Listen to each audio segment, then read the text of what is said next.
I'm the linchpin. I'm not. Come on, let's carry on. I do feel a little bit left out, unless there's a joke I'm missing. Guys, it's me, Simon. I thought we were in the club together. Today's video is brought to you by Squarespace. I'm going to tell you more about Squarespace in just a little bit. Hello everybody, welcome back to a brand new episode of Brain Blaze. As always, I'm your host Simon. Welcome. What happens here? Danny writes me a script. Science's most mind-blowing facts. Didn't I just make this video? I definitely made this video on a lot of my channels. And now apparently we're redoing it in the Brain Blaze style. I really did this, recently. God, I'm creatively bankrupt. Reduce, reuse, Danny writes it, I read it, Sam edits it, let go. Let go? Don't let go of anything. Hold on tight and let's go. Let's go. Penis. So few people attended the funeral of Malcolm Moodycliffe that even a potty-mouthed parrot would have been welcomed with open arms. But the low turnout wasn't entirely surprising. Throughout the small Yorkshire village of Giggleswick, Malcolm Moodycliffe had been widely regarded as a miserable git who hated the world and everyone who lived in it. Well, that's why no one came to his funeral, because he was a prick. He was moody by name, moody by nature. Even the vicar was struggling to say anything nice about him during the funeral sermon. In the end, he wheeled out a golden memory of the time Malcolm was knocked down in the middle of the road by a bunch of young rascals joyriding in a stolen milk float. Danny, what is this story and what does this have to do with Science's mind-blowing facts? What is going on? I don't think it's even real. Danny made this up for sure. Come on. And the vicar also paused to reflect on the remarkable fact that during his frankly wretched lifetime, Malcolm had walked the equivalent distance of travelling right around the world 4 times over. I feel like this is something that doesn't... is this the mind-blowing fact that most people walk around the world 4 times over? I could totally believe that. It doesn't seem unreasonable at all.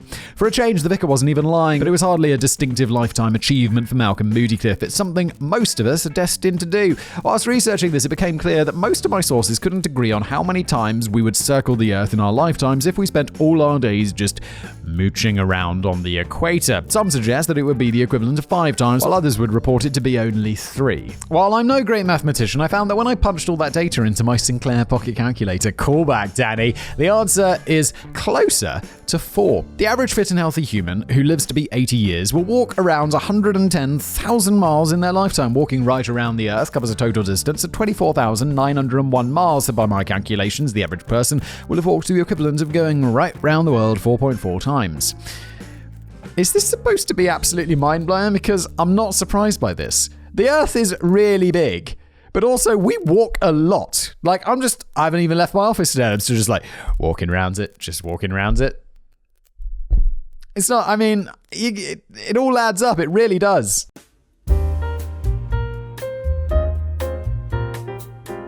While that blew my mind, I never realized I was destined to get around quite so much. Admittedly, my own 110,000 miles is likely to involve repeating the exact same journey to Granny Wobbly's fudge pantry and back again, but I've still got time to step back and reevaluate my own life journey. I can afford to take several steps back. In fact, the average human will take 216,262,500 of them in a lifetime.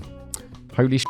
That seems big. That seems big. But then you do 10,000 a day you're supposed to do. That adds up. That shit adds up really fast. Also, I always do my 10,000 because whenever I'm making a video and I'm doing this, for some reason, my watch is the Apple Watch, and I had a Fitbit before this that did the same thing. It'd be each of these is a step. It thinks I'm stepping when I'm doing this. So it'll be I'll just be sitting around on my arse and it'll be congratulations on reaching your move goal. And I'll be oh, Apple, how little you know.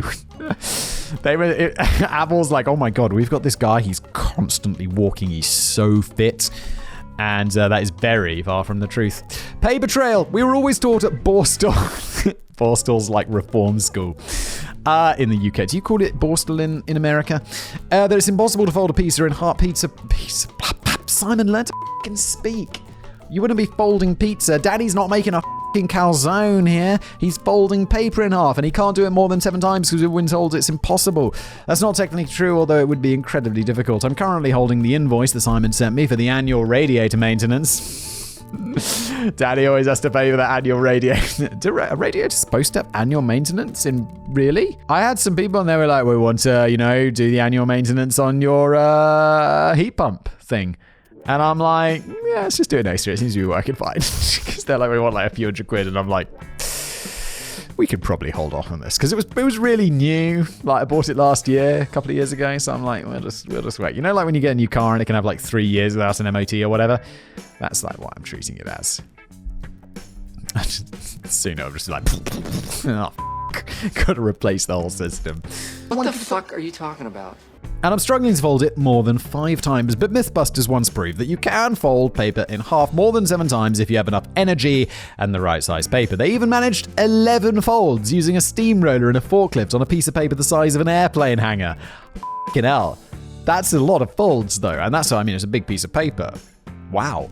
California high school student Brittany Gallivan once went better in 2002 when she cracked 12 folds by using mathematical equations to calculate the required length, width, and thickness of a 4,000-foot long roll of toilet paper, and there was no steamroller involved. But here's an odd fact. If you were able to fold a piece of paper in half 103 times, it would become taller than the observable universe. That is fucking mental. Now that blows my mind, Danny.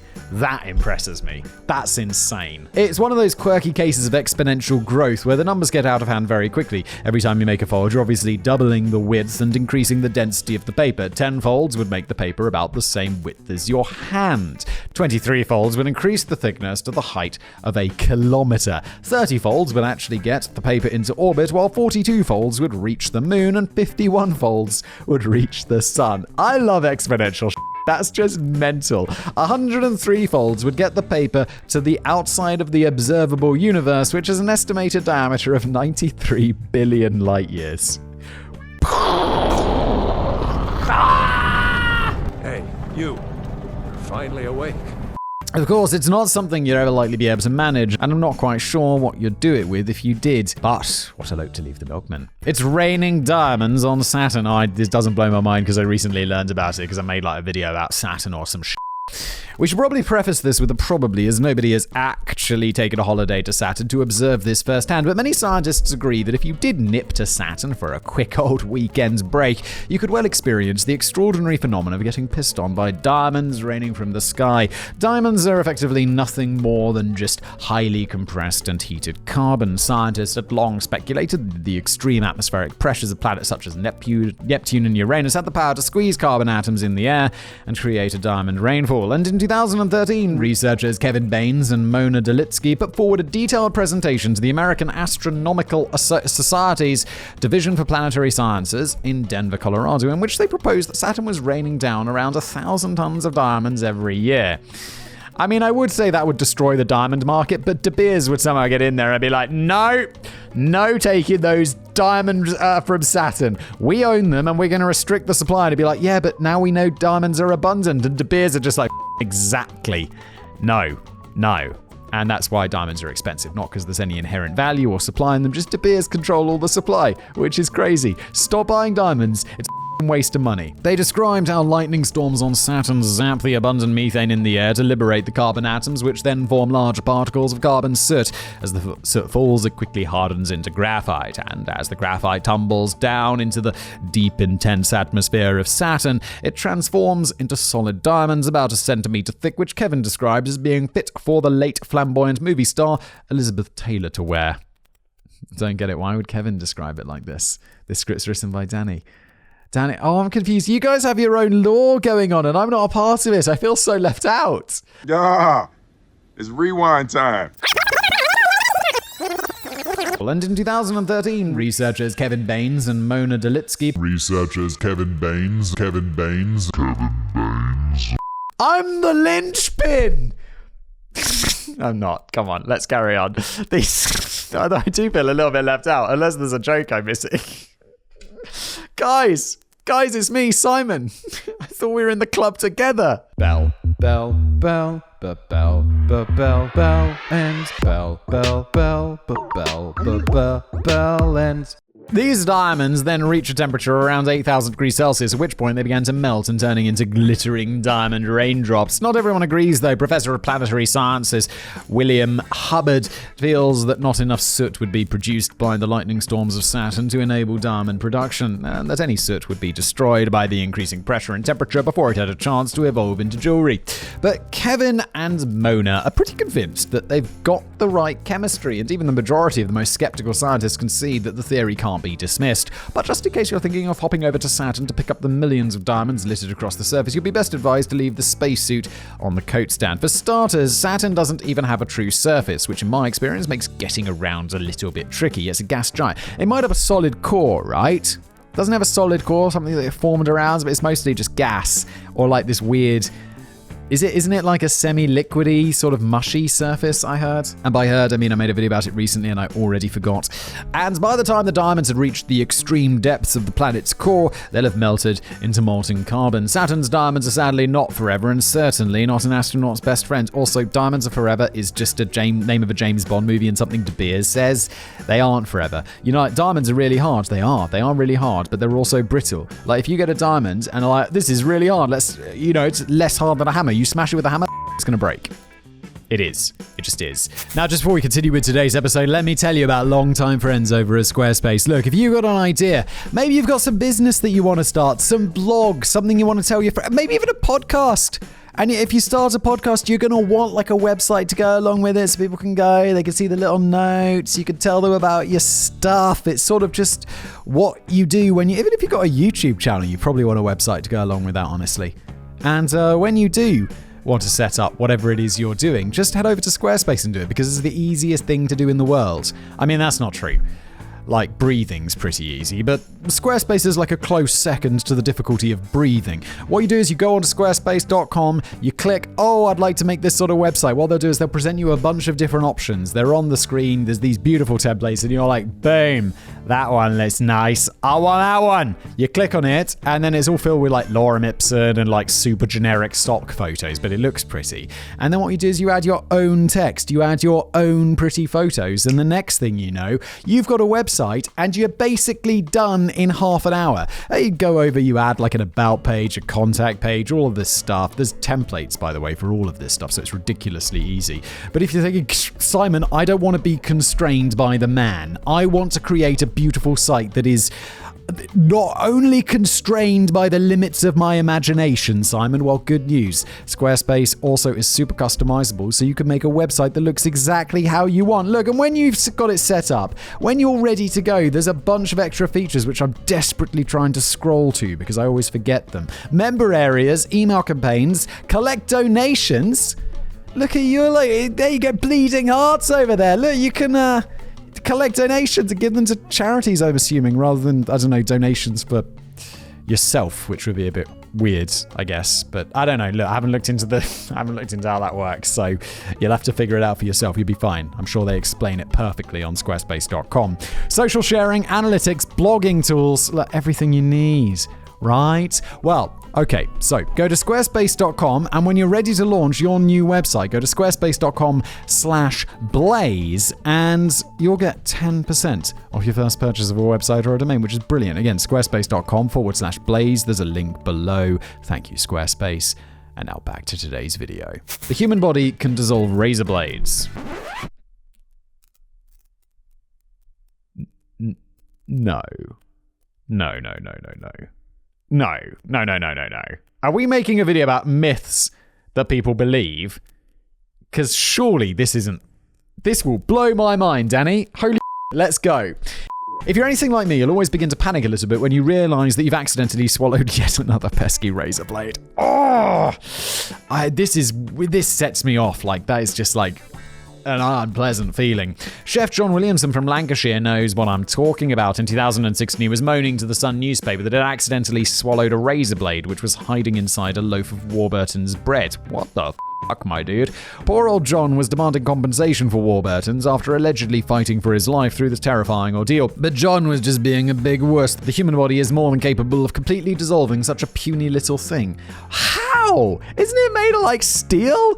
Now, I'm sure we don't really need to say this, but let's do it anyway. Please do not intentionally eat a razor blade. It's a party trick often pulled by prisoners who are attempting to buy a cushy bit of time in hospital, but those prisoners are muppets who are just destined to be razor blades about 5 days later. Wait, so does it absorb it or not, Danny?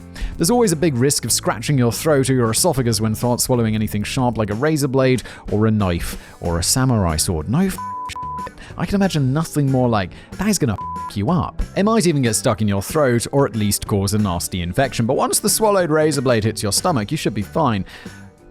Dude, that out though, my lord. Human stomach acid is amazingly powerful. Acids are ranked on a pH scale from 0 to 14. The lower the number, the stronger the acid. Stomach acid chalks up at a pH of between 1 and 2, which is more than strong enough to totally dissolve a whole razor blade with just a couple of hours of immersion. Fuck me! That's absolutely mental! For an internet fact boy, how am I just learning this now? But again, it's really not worth testing this out yourself. As for that chef John Williamson, he never received any compensation from Warburtons, who were highly dubious of his claims, and he didn't even cooperate with their investigation. You can't just say you swallowed something in a Warburton's loaf, and then just be like, oh yeah, I swallowed it. You can't just, they're not going to believe you. That's never going to go anywhere. It just sounds like you're trying to extort them for money, allegedly. Despite wailing that he was lucky to be alive after the traumatic incident, the razor blade simply passed through his system a few days later as expected. Wait, so is it getting dissolved in the stomach acid, or is it being out? It is shit, Austin. I reckon John was just trying to pull a fast one, but he clearly wasn't sharp-witted enough to fool Warburtons. Hawaii is creeping closer to Japan every year. Yeah, I mean, plates, tectonic, this one, again, Danny, does this blow my mind? I know tectonic plates are a thing. They shift around, they move it. It's going to be like a few centimeters or something. How would it be possible to move to a different country without ever leaving your house? Well, if you're feeling particularly lazy, you could always just snap up property in Hawaii. If you hang around long enough, your house might end up in Japan. Yeah, in like it's going to be many millennia. Thousands, tens of hundreds of thousands of years. Millions of years, maybe even. The way this usually gets described is that Hawaii Islands are gradually edging closer to Alaska by a whole 7.5 centimeters every year. This is true. Hawaii is generally moving towards the northwest. But I think it's more interesting to observe that the state is more specifically moving closer to Japan by around 10 centimeters each year, and we're more likely to reach the land of the rising sun first on its current trajectory. Oh my god, it's going to 7.10 centimeters a year from Japan to Hawaii? Dudes, that's going to take a really long time. Of course, this is all because Hawaii was famously built on underground wheels of the go-kart designed by an ancient civilization who blew themselves up in a war. I bet there is a conspiracy theory. There's conspiracy theories about everything. No, that can't be right. Let me check that again. Sorry, I meant to say that it's down to tectonic plates in the Earth's crusts. Big brain. These plates are in constant motion, driven by the rising and falling of the currents underneath them, which turn the plates into the kind of conveyor belts that you see in a cheese sandwich factory, albeit they operate at a slightly more leisurely scale. Hawaii is parked right in the middle of the Pacific Plate, which is gradually moving across a hot spot in a northwesterly direction, taking the whole of Hawaii with it as it creeps ever closer to Japan. However, if you were thinking of settling down in Hawaii with a view to seeing out your retirement in exactly the same house in Japan, you would need to be very, very patient. On its current...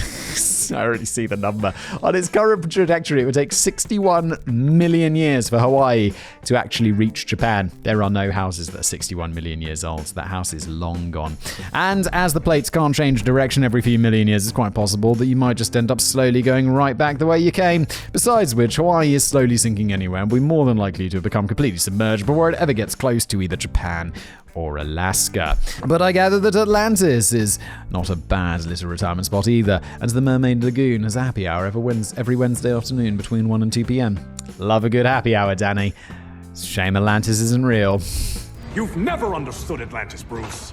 We are an ancient people with an old-fashioned sense of justice. Polar bears are the ultimate super spies.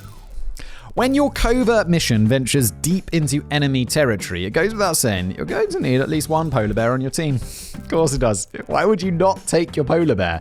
Every military covert unit throughout history has had covert polar bears. We know this. Because they've developed an extraordinary military superpower that has so far eluded simple human savages. I know this one. They don't show up on those thermal scans somehow, which is crazy. Polar bears have already got a stack of spoiler alert, by the way, just in case. Polar bears have already got a stack of impressive notes on their dossier. Male bears can weigh more than 8 men, yet they can run at speeds of 25 miles per hour, jump 6 feet in the air.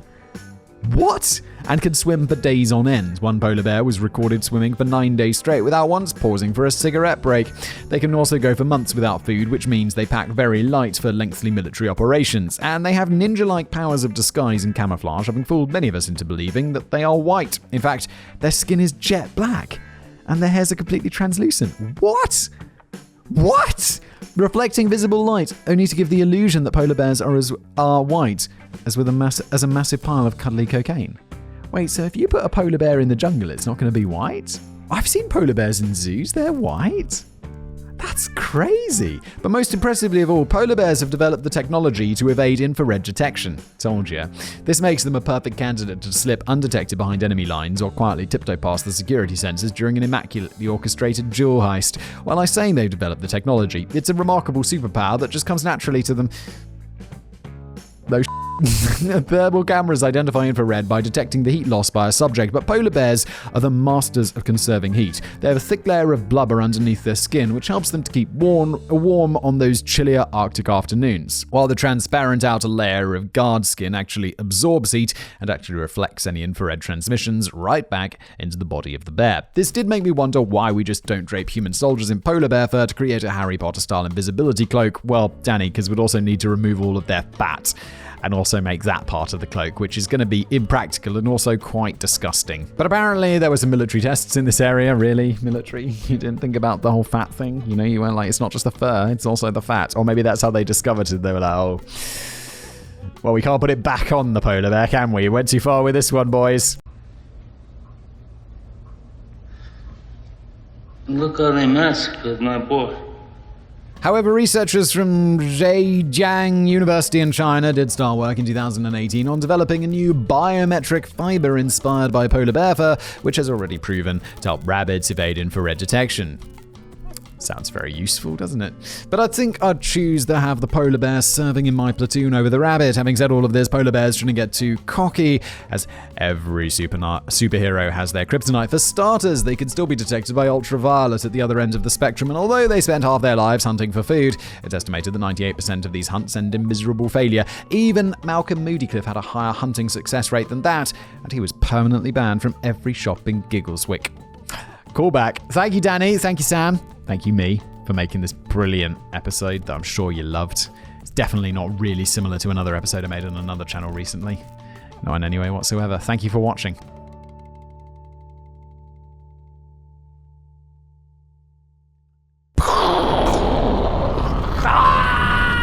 Hey, you. You're finally awake.